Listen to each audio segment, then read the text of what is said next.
Bonjour, alors pour le premier corrigé de l'exercice 1 de cinématique, voici comment faire. Je vous ai fait 3 dessins pour voir, donc là vous avez une patinoire, une patinoire de 70 mètres qui va être traversée par la pierre de curling à une vitesse de 5,4 mètres secondes. Là elle s'est déjà déplacée à la même vitesse pendant 7,5 secondes, quelle distance elle a fait. Puis dans la dernière, quelle vitesse elle aurait si elle arrivait à traverser complètement la patinoire en 14 secondes. Donc, là, c'est un peu la même chose, la première et la deuxième. Première chose à faire, donc faire un dessin. Deuxième chose à faire, trier les données, ça c'est fait.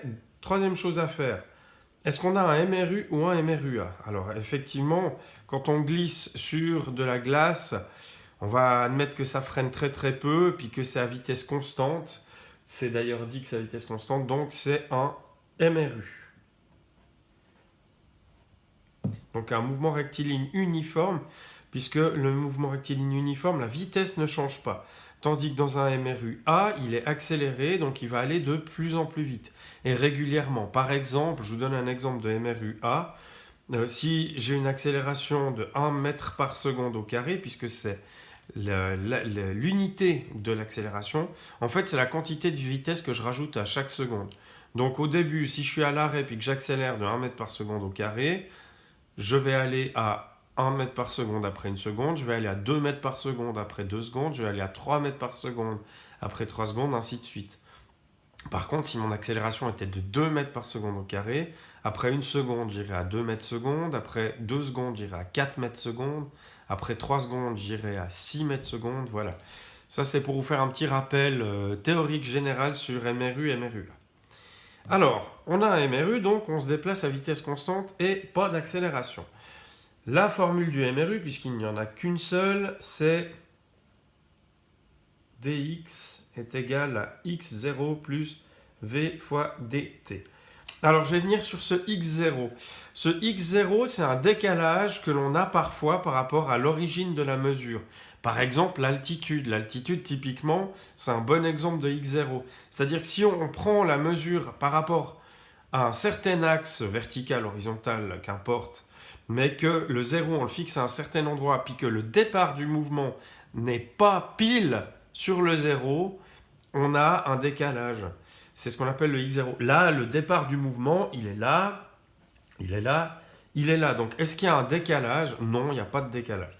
Donc, x0 égale 0. Ça, on peut déjà le noter. Pour tous les cas, x0 égale 0. OK? dx, ça veut dire la différence sur l'axe x, donc ça veut dire la distance. dt, c'est la différence de temps, donc c'est le temps complet que ça va mettre pour arriver à faire le truc. Et v, c'est la vitesse.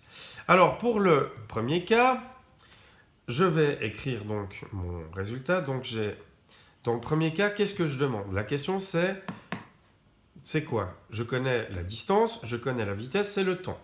Donc, dx égale v fois dt, puisque x0 égale nul. Donc maintenant, je dois réarranger mon équation pour obtenir le résultat. Alors c'est facile, pour faire passer, parce que ce que je veux c'est dt égale quelque chose, pour faire passer, c'est la même chose que les équations, si vous vous rappelez bien, vous êtes censé avoir déjà vu ça, au cas où vous êtes bientôt en train de voir ça en maths. Donc je vais vous expliquer déjà à l'avance. Comment je vais annuler fois v, puisque là j'ai v fois dt, donc c'est aussi dt fois v. Comment je vais annuler fois v pour qu'il disparaisse de ce côté-là et qu'il apparaisse de l'autre côté du égal? Eh bien, l'inverse de fois v, c'est divisé par v. Donc, dx divisé par v égale dt. Donc, j'ai mon temps. Donc, du coup, dt est égal à 5,70 divisé par 5,4. Et j'obtiens 12,96 secondes.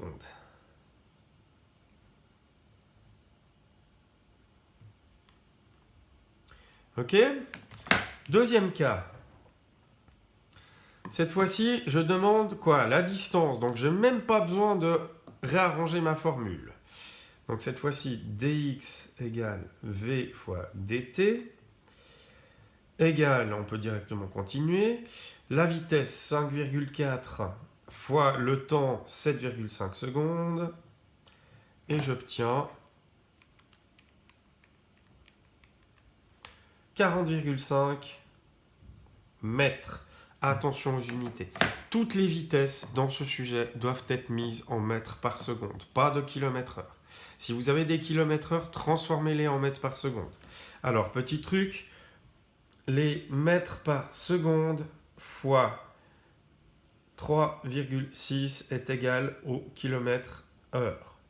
Donc, les kilomètres heure divisé par 3,6 égale les mètres par seconde. D'accord? Si jamais vous pouvez retenir ça, ça peut vous être utile. Ensuite, donc le C maintenant, tout dernier exercice. Cette fois-ci, on veut savoir quelle est la vitesse si je traverse toute la patinoire, 70 mètres, en 14 secondes. Alors, je réécris ma formule, dx est égal à v fois dt. Cette fois-ci, je veux v, donc je dois annuler fois dt. Je fais diviser par dt. Donc, dx divisé par dt est égal à v. Donc, v égale, maintenant on fait le calcul. Donc, dx, on a dit que c'était 70 mètres. dt, 14 secondes. Donc, je fais 70 divisé par 14. Et j'obtiens 5 mètres par seconde. Voilà pour l'exercice 1.